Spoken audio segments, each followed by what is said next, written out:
In this lesson, you'll learn how to configure your self-check-in and Wallboard settings. To access your self-check-in and Wallboard settings, first log into your Smart System console. Click on the arrow or click on page 2 to view more options. Then click on Self-Check-in settings. If you have multiple sites, choose the site you want to change the settings for. First, you'll need to choose the self-check-in mode.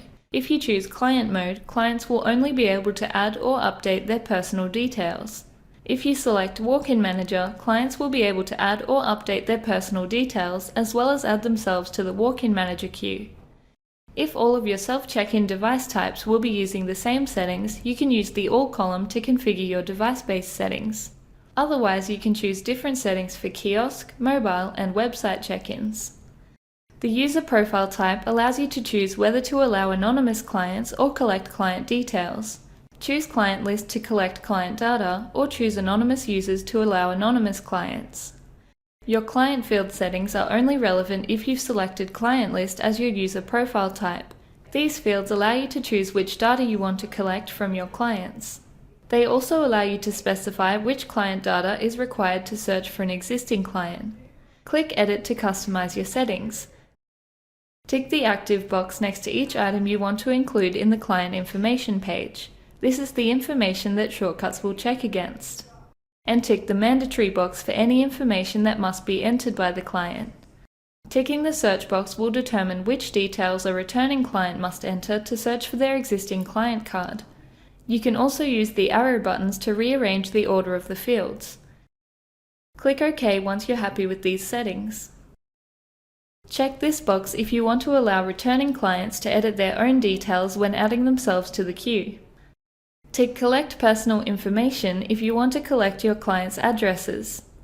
Tick the Demographic option if you wish to collect extra information about your clients, such as their age.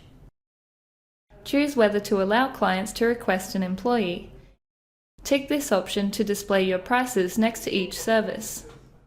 Tick this option if you want estimated wait times to be displayed throughout self-check-in. Tick this box if you want to allow clients to delay their visit by a certain time frame. This means that travel time and other delays can be taken into account when estimating client wait times.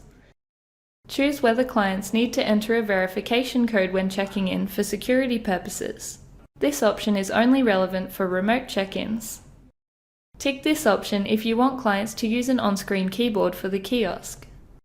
If you're using an on-screen keyboard, you can enter a hex code or use the color picker to customize the keyboard colors.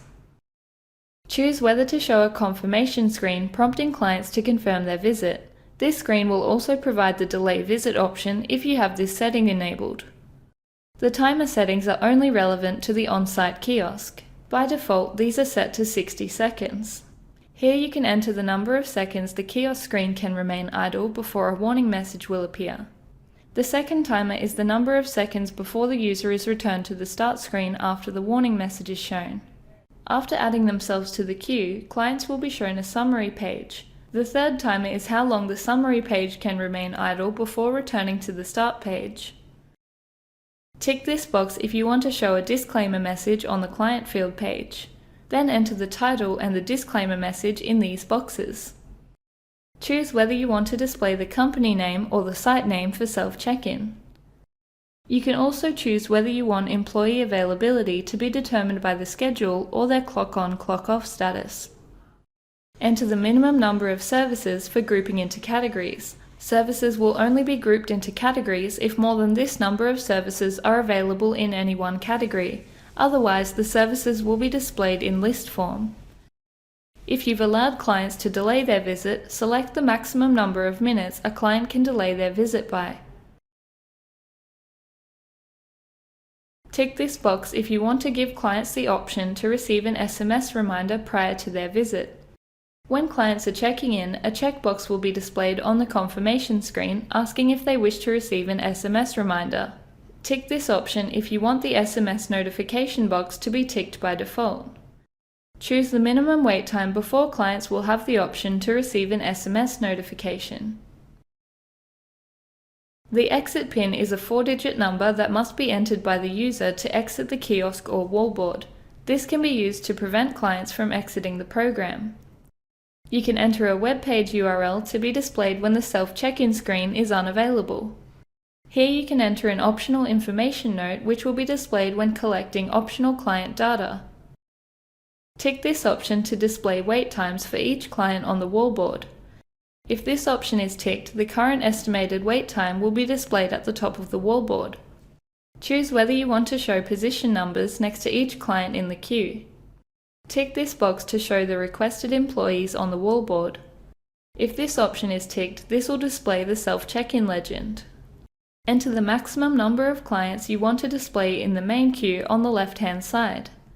Choose whether you want to display a clock on the wallboard. You can also enter a web page URL to be displayed when the wallboard screen is unavailable. Once you're finished configuring your settings, press Save to apply the changes. If your business has multiple sites that use self-check-in, you can copy your settings from one site to another. To do this, click on the Copy Settings button. Select the site you want to copy settings from. Place a tick next to each application you want to copy settings for.